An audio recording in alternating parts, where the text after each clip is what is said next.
I'm Dr. Laura Berman. I'm a love and relationship expert, and I'm coming to you from the Mental Health Coalition channel live.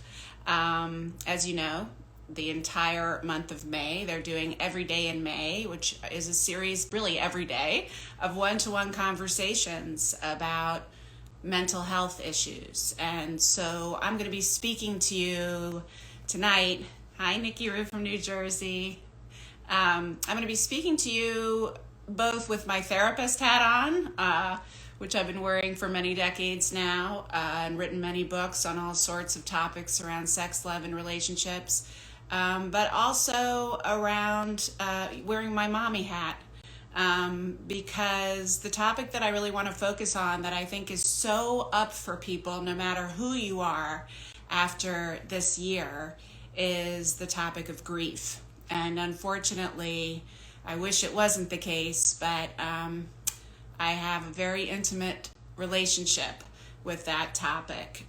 Certainly it's been something that I've dealt with in my practice, really all of my practice, and it's something that I've experienced many times in my life, having ushered, five relatives through the transition, to death at this point. But nothing could have prepared me for what happened on February 7th. And I'll let a few more people join as I tell you before I get into the story. Hi, everyone. I see everybody joining.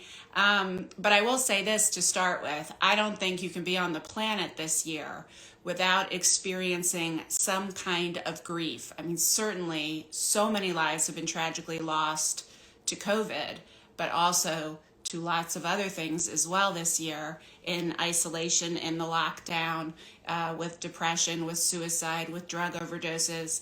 But also there's so many people who are, not only are many people grieving because they've actually lost someone who has died, but many people are grieving because they've lost a job, or they've lost a relationship, or they've lost life as they thought it was going to be. This has been such a year of upheaval. So I think a lot of people, really, everybody on one level or another is struggling with grief. My story is a really tragic one. Many of you may have heard it already. It just sort of accidentally went viral. It was never my intention. But on February 7th, so almost exactly 3 months ago, my 16-year-old son, Sammy, tragically died. I went to his room on the heels of his younger brother, Jackson, who's 15. Sammy was 16. And Sammy had asked me to come up to his room that afternoon to talk about an internship that he wanted to do to kind of beef up his college applications. He was really excited about applying to college and was an A student, and was someone who had a lot of plans.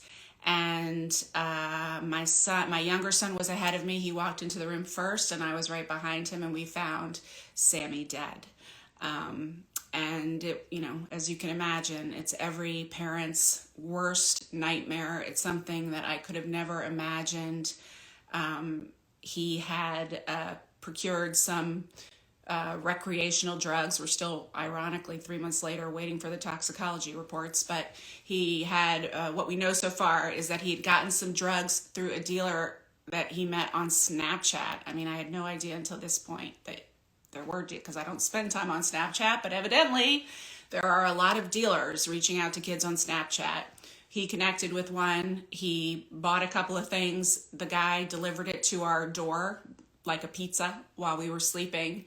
And my son decided on Super Bowl Sunday to try it. And unbeknownst to him, it was laced with fentanyl, which is 2 times more addictive than heroin, 100 times more powerful than morphine, and easily lethal in the smallest teeny microscopic dose. And so that is what killed him. And it has been a whirlwind since then, emotionally and on many other levels. And I've become an unwitting expert personally on grief from the standpoint, I'm no expert. I don't mean to say I'm an expert, but I have a very personal experience, and everything in my life has come down to, what I like to say, heal, learn, teach. It seems whatever it is, that whether it's divorce or infidelity or illness or my mother dying or all these horrible things that have happened to me, it's just my makeup. I've known since I was a little girl that I'm on the planet to help people love and be loved better, and it helps me heal when I can heal, learn, teach. So I'm really grateful to be here with you and talking about this really important topic. And obviously you don't have to have been through a tragedy like mine to be struggling with grief right now. Like I was saying, you just have to be a person on the planet and you're probably being affected by grief. So I want to just share with you some of the things that I've discovered, much of which I didn't really understand on the other side, even after having lost so many other people. I mean, none of my parents are living anymore. I lost both of them. I lost, really, I don't have any family left that I can really connect with or be close to. So I've had a lot of grief in my life, but this is deeper and wider than anything that I could have ever even conceptualized, as much as we all can conceptualize it. If you're a parent, you can imagine, even if you're not a parent, you can imagine how horrific it is, but multiply that by a gajillion. And that's how horrific it is. So I want to share with you what I have learned that helps. And I also am going to share with you some of the healers that have been really helpful to me. So in a little bit, I'm going to talk for a little bit first, and then I'm going to bring in both David Kessler and Paul Denniston from grief.com to share some of the things. I'll talk about some of the pearls and the support that they have given me that I've found unbelievably healing and helpful. So we'll get to that in a little bit, but I just want to share with you what I've learned so far, and if you have any questions as I'm going or something that you really want to ask about grief, please let me know. I'm really grateful to see all of you joining.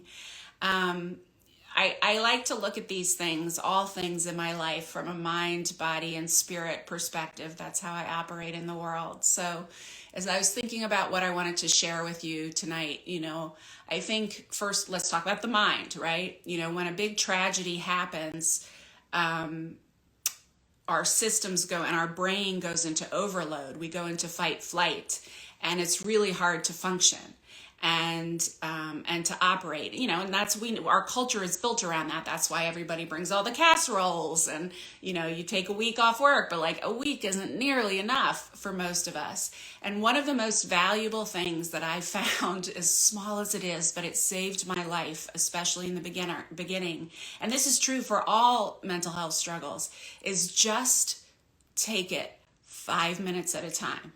I literally just took it 5 minutes at a time. I didn't make any decisions. I didn't make any plans. I didn't even think about anything beyond 5 minutes. And I would say I did that for at least a month. And, now I'm a day or two. I think a day or two ahead. I've slowly increased. The other thing is, radical self-care. Of most importantly, saying no. For those of us like me who are people pleasers, and most of us who struggle with mental health issues are people pleasers and aren't always in integrity with our own truth. We're either recovering codependents like I am, or active codependents, or we struggle with depression or anxiety. And so it can be it's very hard, something I call discernment. It can be very hard to trust your own gut. And there's nothing like a tragedy, to kind of take all it sort of breaks you open. Like Leonard Cohen says the cracks are, where the light gets through. It breaks you open. It breaks open your personality. Any kind of tragedy does. And at that point, I think you can really start to operate on the no. For someone like me who has a hard time saying no, I actually went on a no cleanse. So I still am doing it, and it's been 3 months now. I say no in my head to anything anyone asks me before I say yes. And I often will say yes, but first I try on the no, because my instinct in the past and most of my life has always been to say yes and then be like, oh shit, or I shouldn't have done that, or maybe I am not up to that, or maybe I'm overtaxed, or maybe I've signed up for too much. So I've gotten super comfortable saying no. And the other thing I've gotten super comfortable with, which I was not before, and a tragedy I can't speak highly enough, and as important as it is, or speak to as how important it is, when you're struggling with grief or any emotional struggle, is to allow support. For me, certainly, and I talk about this on my podcast. I know I did an episode, if you want to learn more about Sammy and what happened and what I learned. I did a few episodes on my podcast, which is called The Language of Love with Dr. Laura Berman. You can get it wherever you listen to podcasts. But I did a couple of episodes about him. And one of the things I spoke about there in great detail is most of us, women especially, but I think many of us, and certainly codependents and recovering codependents, struggle to receive. For me and my family, and I had a wonderful family. My parents were great providers. I know they deeply loved me. They were cheering me on, but they didn't have the emotional and intelligence or emotional bandwidth to handle my emotions. So when I would get really stressed or scared or panicky or whatever, they couldn't handle it, and they would get annoyed, or they'd make fun of me, or they'd blow me off, or put on your big girl pants, or whatever it was. And so from a very early age, I learned that there was a very clear tipping point where I could become a burden. And so it was always really hard. It's very easy for me to give. I was always the friend that would take care of everyone else. But to receive, I'd be sort of cringing, like, oh my gosh, I'm a burden. I'm a pain in the butt. They're going to, there's sort of, not that I know a little bit of receiving is okay. If someone gives me a compliment, I could receive that. But if someone's really coming to my rescue, it makes me, or would make me, really uncomfortable. And I'll tell you, if I've learned nothing else, I am a master receiver now. And it wasn't easy, but here's what I learned: that when you allow someone to support you when they want to, and they want to be there for you, when you allow that, you're actually giving them a gift, because they feel helpless too. And they want to do something to help. And so when you push them away and don't accept the help, you're actually not only hurting yourself, you're hurting them. So that's why, this one-to-one thing is so important, because not only do we need to reach out to others, we need to be willing to receive the reaching out from others. And I think that's super important. My girlfriends really from all over the country, I had friends from college and graduate school, friends from when I lived in Chicago for 17 years, friends from LA, from where I live now, all over the country gathered right after Sammy died. I thought it was just a Zoom meeting with a few of my friends, and they somehow collected. Many of them had never even met each other, but had heard of each other through the years. And they collected on Zoom and did like a little service sort of for him, for me, and I can't tell you how beautiful it was. But what was even more, or as beautiful, is that they have continued to gather every other Friday on Zoom, my little love bubble, we call it the love bubble. And whoever can come, there's no pressure. Whoever can come, comes. Sometimes there's 5 people there. Sometimes there's 15 people there, just varies. And every other Friday, they are there at 2:30 p.m. Pacific. And I come on, and it's great because I can catch them all up, because, it's exhausting to tell the same story. I can catch them all up at once. And I can also get their love and support, and we can talk a little bit. And it's been really beautiful. And it was, even that was hard for me in the beginning. Oh, now they're going to have to worry about getting on Zoom, and maybe they have other things to do. So it's been really beautiful to enjoy that support. Now, with regard to the body, and we're going to get a little bit more into this when I bring Paul Denniston in, who is a grief yoga teacher and breathwork teacher.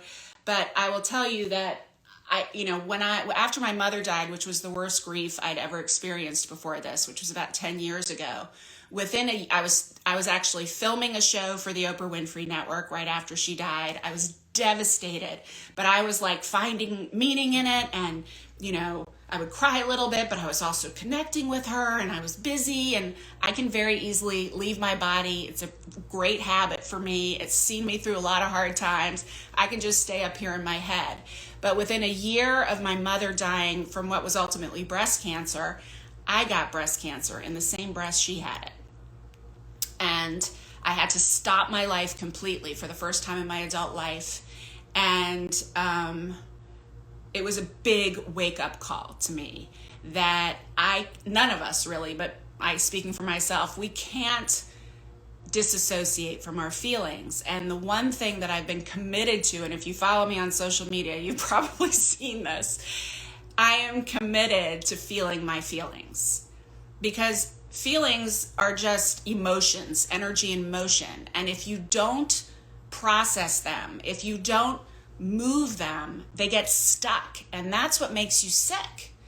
And so it's dis-ease, right? And so I have learned, and not only has it, I know it's keeping me healthy, but it's helped me not be so devastated, that to move the sadness, to move the anger, to beat the crap out of a bunch of pillows or scream into a bowl of ice water when I'm angry, to bawl into a pillow or, into a friend's lap when I'm really sad. But moving those emotions, so many of us are scared of it, especially when we struggle with mental health issues, because we imagine if we actually feel the feelings, they're going to take us over. But they don't.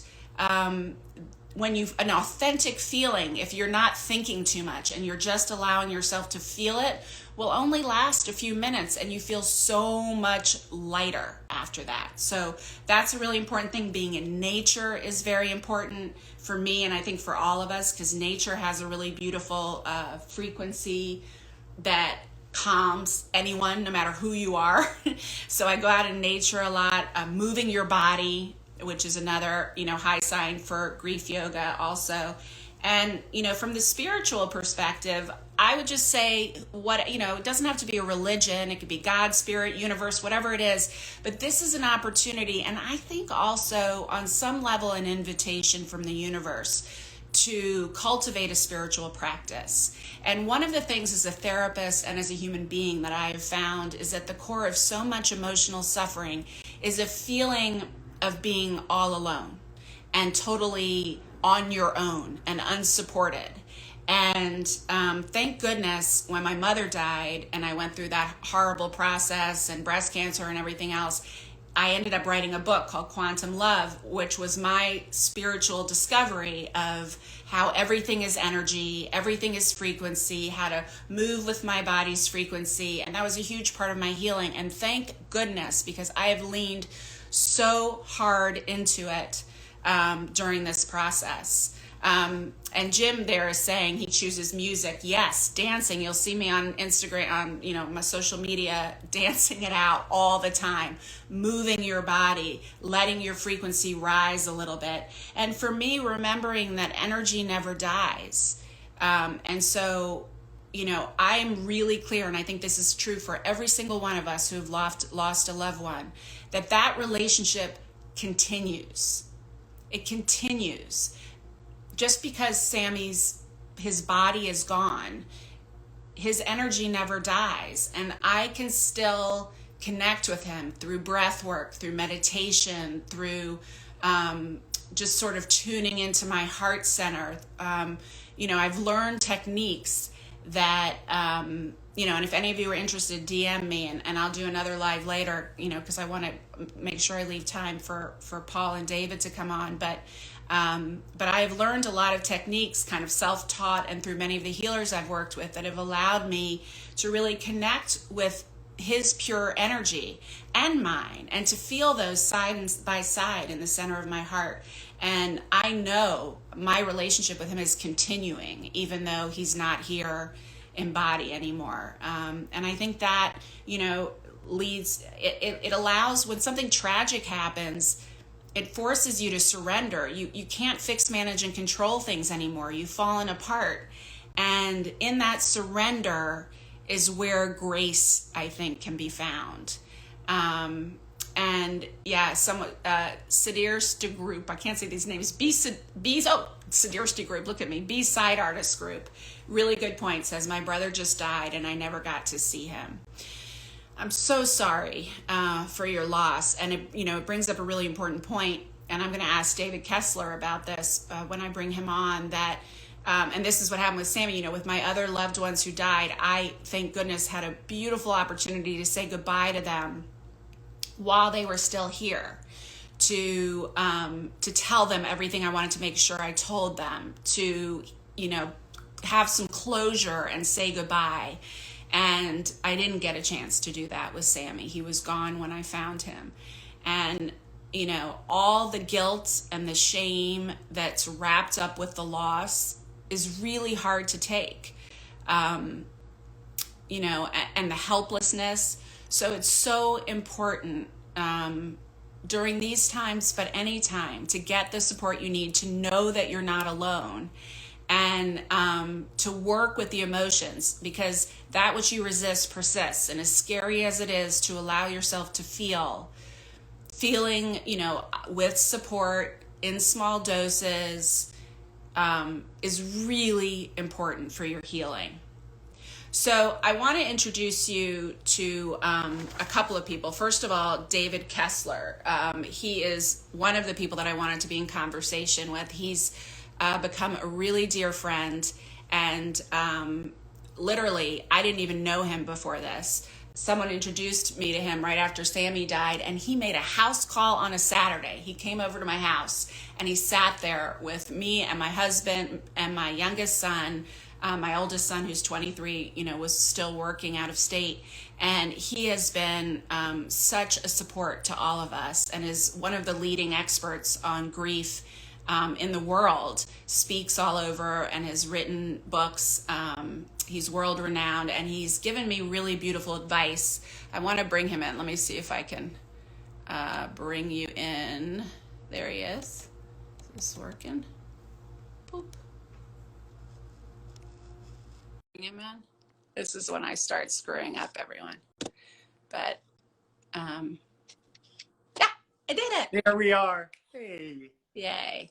So, David, I know you've probably been listening in general and to me singing your praises, but I'm so grateful you could be here with us, because I do want to ask you that question about closure, but I also want to I was thinking about two key things that you told me, not all at once, but these two pearls have been mainstays for me.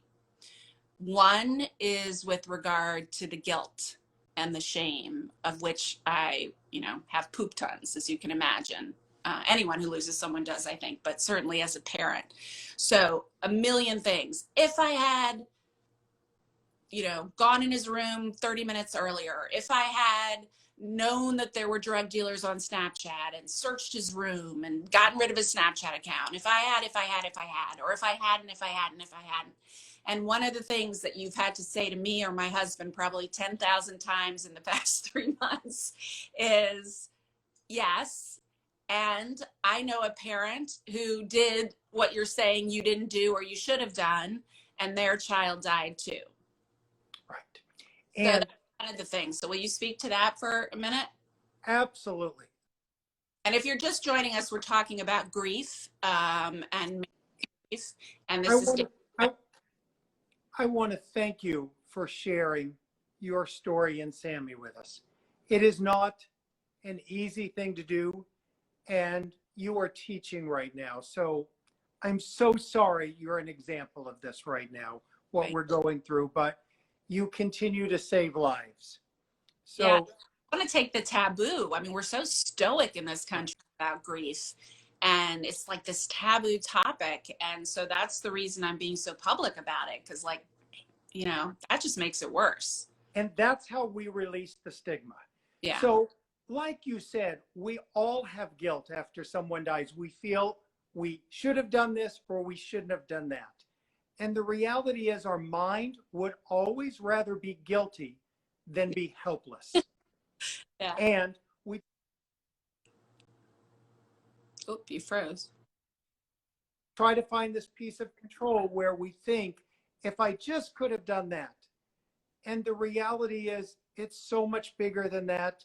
Yeah. And for everyone, exactly as you said, who went in 5 minutes early, they're wishing they would have gone in a day early. It's always going to be something.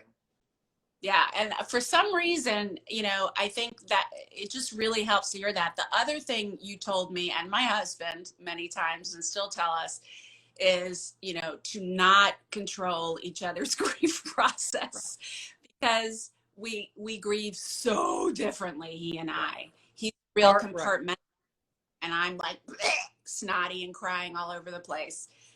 So talk about that, you know, how everybody. Right. Our grief is as unique as our fingerprint.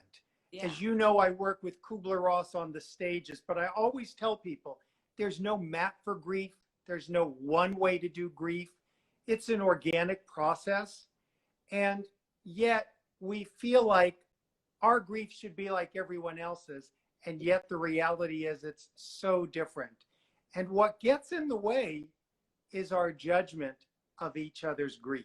Yes. And I did. That's the key. You know, I was like, you're not, you know, it wasn't that I was judging him around Sammy, but I didn't like how he was compartmentalizing and like needed things a certain way or needed to hurry up and clean out his room or whatever it might be. And you really helped me have empathy for that, you know, and not judge it and still really hold my own grief needs, you know, for whatever it might be. So it's been a real negotiation in some areas for the two of us, because sometimes our two needs, you know, run into. And you mentioned something I want to go back to that's so important. You talked about codependency. I'm a member of that club.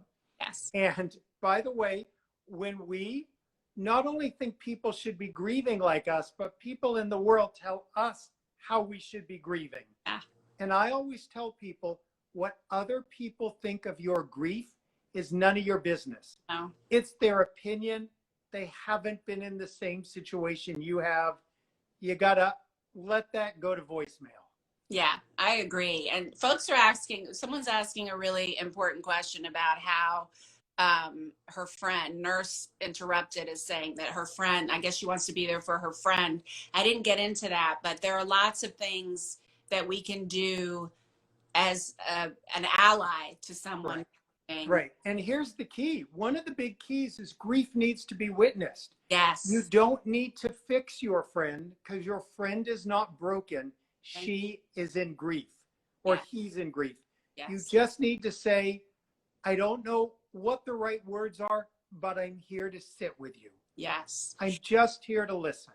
I think that's such valuable advice. And also that, you know, you don't need to make it better, but you also, you know, even small gestures. Like I have one friend who just texts me a green heart every single day. That's it. She doesn't say anything else, but I know what that means. I have other friends that send me beautiful music from time to time, or just, I'm thinking about you, you know, but I think people feel like, oh, I have to do this grandiose gesture, or it's like taking care, or they want me to take care of them because they're so upset over what happens. Or and we're a grief illiterate society. Yeah. Your grief, my grief makes other people uncomfortable. And oh well, we still need to feel our grief. Yeah. And the other thing I want to tell people is, not only is grief a no judgment zone, but to try not to compare it. Yeah. And oh my gosh, in this pandemic, we can compare griefs, because like you said, there's been postponement of weddings, there's been relationships ending, jobs. And here's the thing, all of these griefs, the world is big enough to hold all of them. When we hear about someone else's grief, it doesn't take away from yours or mine. All these griefs can coexist at once. Yeah, and the people that have been most supportive, or I have felt the most supportive, have just been able to sit with me, hold me, let me fall apart. And the other thing that I thought, which I never would have thought of as an ally to someone grieving, is 3 months out, a few people have sent me flowers or sent a little food. And boy, is that appreciated, because I was bombarded in the first 2 weeks and I was like, no more food, no more food, you know? And there was flowers, you know, a lot of flowers. And it was just, and I wasn't even able to process it, although I appreciated the care. And now, you know, so remember that if you're an ally of someone, I'm going to remember that the next time And I'll tell you, it's so important because our mind's going to go, oh, I wasn't there for Laura in the first month. It's too late. No, no, I can send you a card at 6 months. I can call you at 8 months. And all those, I call them the Thaniversaries, the anniversaries, even the 4-month point, the 6-month point, the 8-month, the 1 year, reach out to people. It is never too late to say, I'm thinking of you. I'm going to ask you for your advice now, because we haven't spoken about this yet, but I know it's going to come. Anyone who's a grieving mother is going to be facing tomorrow. And I am facing Mother's Day with dread. I mean, I don't even know how I'm going to handle that. My first Mother's Day without him. So any advice? You know, everyone around you is going to try to make you have a nice Mother's Day and cheer you up and just give you positive toxicity. And the truth is, you have to let the day be the day. Yeah. How could it not be a hard day? And if you let the day be what it is and let it suck, you might be surprised. Yeah. And this Mother's Day, another Mother's Day, find a glimpse of something in it. But you've got to just let it be what it is. You got to let it be what it is. I said that to my friends. They're like, is there anything we can do for you? I'm like, honestly, it's just going to suck. And that's okay. Like, you don't have to do anything. Just right. It's going to suck. And by the way, just since I know people are going to deal with this tomorrow, anyone who's lost a child, lost a mother. Right.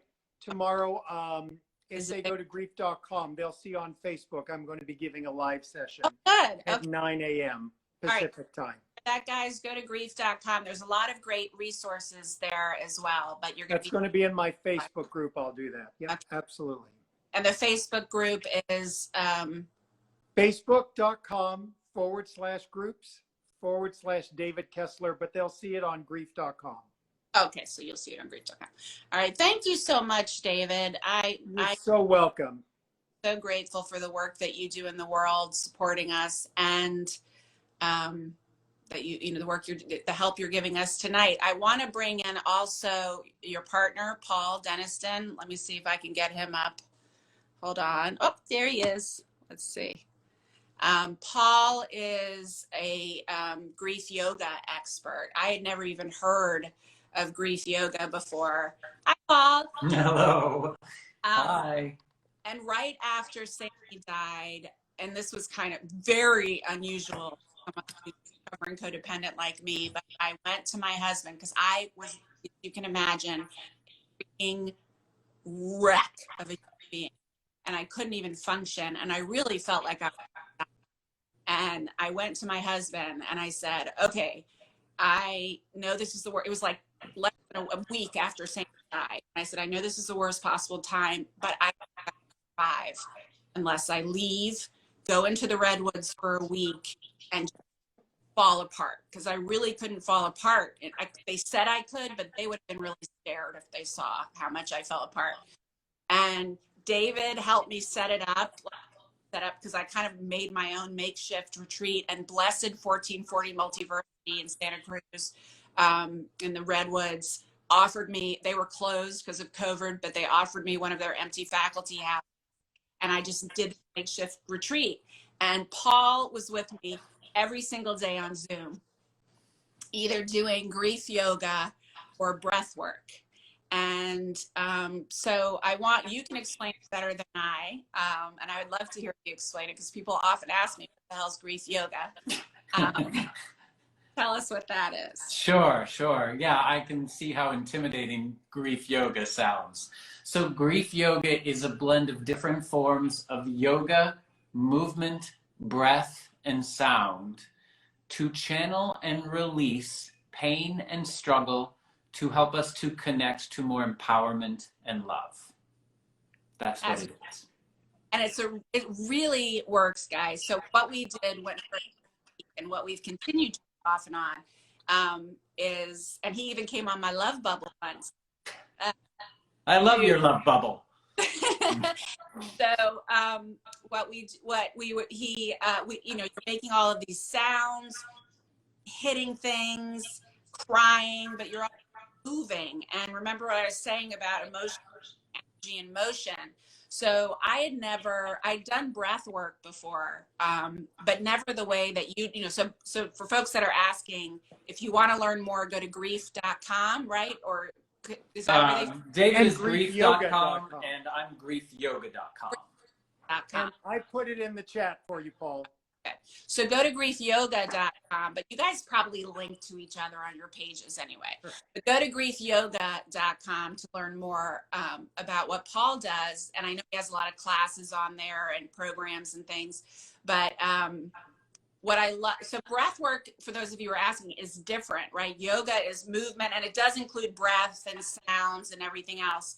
But breath work, boy, does that clear out the pipes. And that is when I always like have literally a conversation with Sammy. Like he's right. I mean, you've been there with me several times where we come out, I'm like, okay, he was sitting right here. This is what he said. I mean, crazy.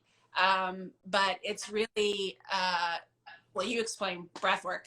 Go ahead. Well, I think we'll think about it. So breath is life force energy. And I think how normal it is when we're experiencing grief and loss for our breath to become very shallow. And I think part of the reasoning is that if we breathe deeply, it allows us to get more connected to our body.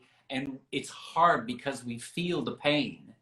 And so I think that in my classes and techniques, and I'll even just share a couple of techniques with you here, it's really about how to utilize breath and incorporating sound, because we're looking for a way for the pain to move through. And a lot of the times we get stuck up in our throat. Like here, can I give you an example of a technique here? Okay.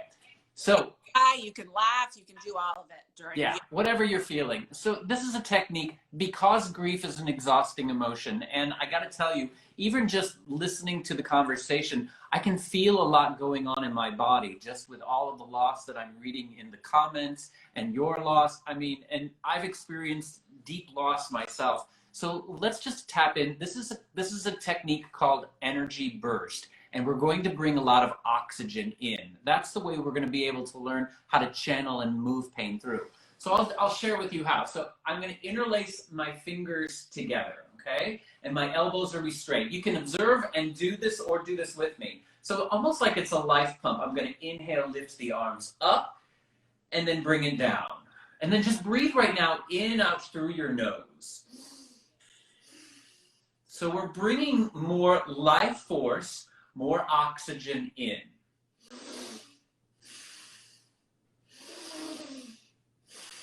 Good. One more. Good. Now, I'm going to invite you just kind of shake out your hands a little bit.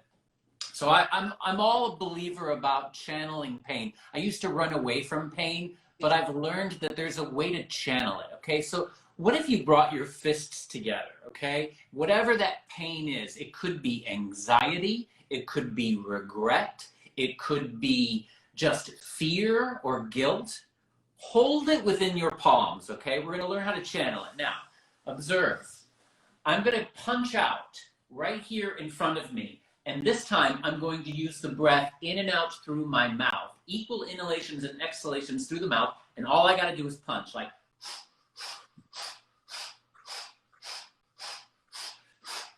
Yeah, keep breathing in and out through the mouth. I know, sometimes it feels good to just punch out. Sometimes we just need to punch out. That's it. Okay, now, hold it right here. Take a deep inhale. Now push one hand out and release it. And let it go with the hand. Inhale, other hand. Start to channel it and move it through.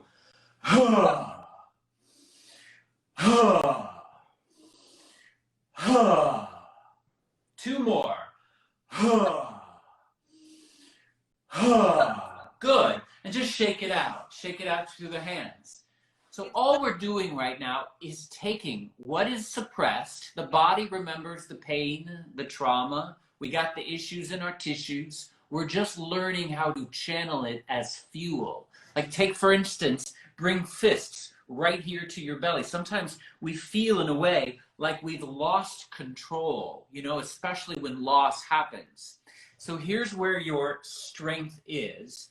And I'm going to invite you to inhale 3 quick breaths through your nose and then exhale out your mouth and just clear out stale oxygen and air and use sound to just huh, okay? Inhale 3 quick breaths. Powerfully out the mouth. Huh. Again, inhale. Use sound. Huh. Again. And you kind of push your things in your tummy. You push your fists into your belly. You're clearing out stale oxygen. Yeah. Good. I invite you to bring your hands right here to your arms and just give yourself a little compassion right here for a moment. That a lot, Paul. Every day I'm like, oh, I love you, because I don't, it helps so much to, never did that before, but I'm like being so nice to myself. I know, right? We need that loving compassion care. And I think it's, you know, the mental health talks about how important it is to find connection and how important it is to experience connection with others. But this right here is also bringing connection to ourselves. Yes. And I think those are such powerful tools. And that's just a taste, guys. I mean, there's so many ways. I mean, some of you are weighing in with your ways. I agree. Drink Stee Wang, I think is how we say your name. Pillow helps. I've tweeted and cried into many pillows, raged, yelled. Paul has had me beat pillows. I've beaten pillows on my own. So I think. Can I share with you one, especially because you talked about Mother's Day? Yes. And here's another technique I'd love to just share. First off, if you're comfortable, I invite you to just take a moment and bring your hands to your heart. And if you're comfortable, I invite you, if you would like, close your eyes and tune in to who your heart misses. Maybe it's a beloved who your heart misses. And with your eyes closed in your mind's eye, see them in a happy time, looking at you with love. And I invite you to say their name out loud. Sammy. David. Ella.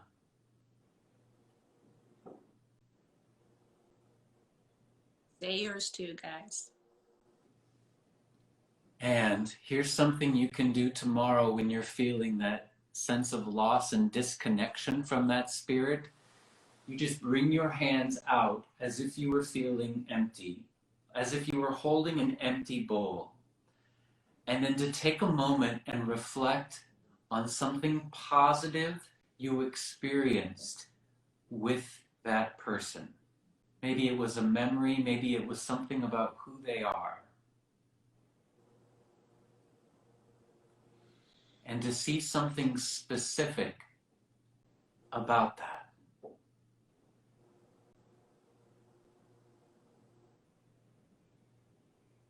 And when you see it, say yes.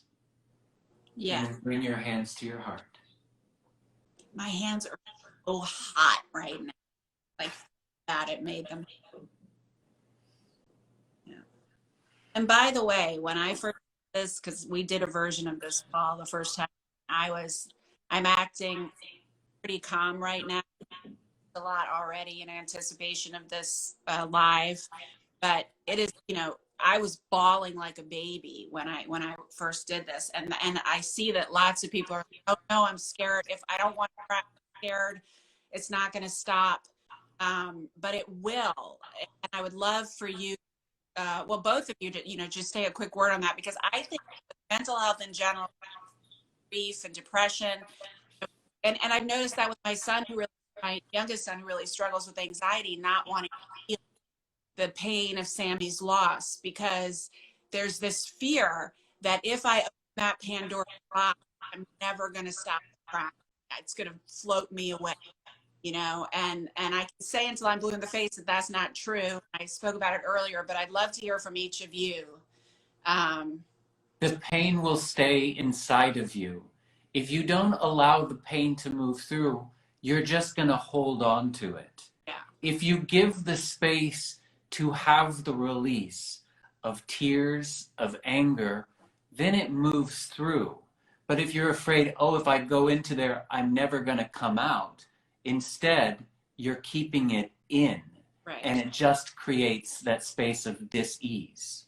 Yeah. And when, you know, some people are saying, oh, I can't stop. What I find is when you stop crying, it's because you're crying about the thoughts you're having. Like if you can just tune into the body and feel the feelings, even physically, and just cry without lots of, then I won't see, I could do that too. I won't see him graduate. I won't see him get married. I wish he was, you know, once you go into all those thoughts, yeah, you keep crying, you know, you won't cry for the rest of your life, but you'll keep crying. So if you can just allow, when you just allow your body to test the feelings and move them, it lasts maybe, and then you feel so much lighter. And David has a saying that he talks. Says they just tried it and they're releasing many tears. That's good. You know, David, you have a thing that you say that the tears are evidence of love. Yeah. Absolutely. The tears are evidence of love. And you know, I've sat with thousands of people who often say, I'm afraid if I start crying, it will never end. Yeah. No one forever kept going. It does stop. And to know that no feeling is final. Yes. You know, feeling is final, and all tears count. No matter what you've been through, all of our tears count. And just like you said, Laura, it's about going from our head to our heart. We don't have a broken head. We have a broken heart. Yeah, we do. But like Pink said, the heart doesn't bends, right? I like to think that it feels shattered and broken and heavy and so freaking painful.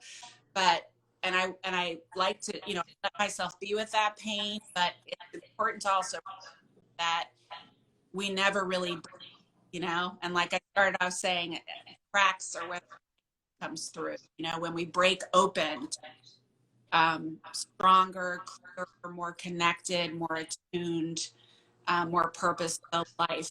I'm not there yet. I'm still figuring this stuff out. I'm right smack dab in the middle of it and only 3 months out.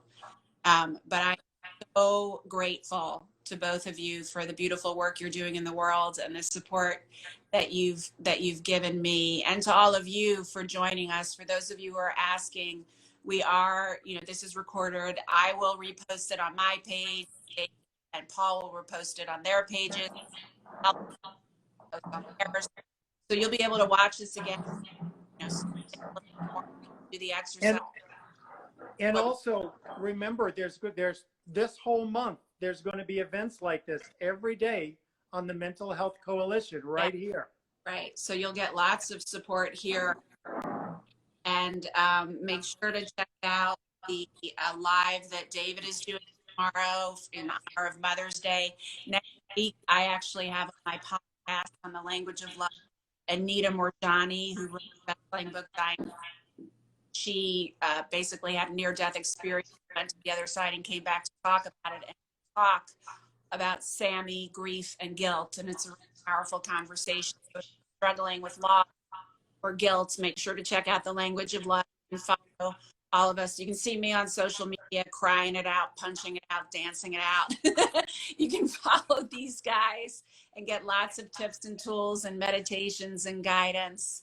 And I love all of you. Just keep moving forward one step at a time, and remember that you're not alone. We're all together, and there's always help. Do you guys, either of you, want to say a final word? I just want to thank you for sharing your story, because we find, you know, I say this, it's why we gather in groups. It's why in this pandemic, these connections are so important. We find ourselves in each other's stories. And Thank you both for making the world a little more grief literate today. Yeah. And for everyone who's joining us, thank you. Yeah, thank you to all of you. And thank you, Laura, for sharing your story. And for those out there who might be feeling a heavy, vulnerable heart, or they might feel like they're really stuck up in their head, just a resource to tap into is even to just place your hands on your belly to help you have a resource to hold that heart and maybe to bring the attention from the head down into your center. And remember again, if your heart is feeling heavy, just come back here. Yeah, love and allow support, receive support. We're sending you love and happy. Thank you all. All of you. Thank you. Thank you. Thank you.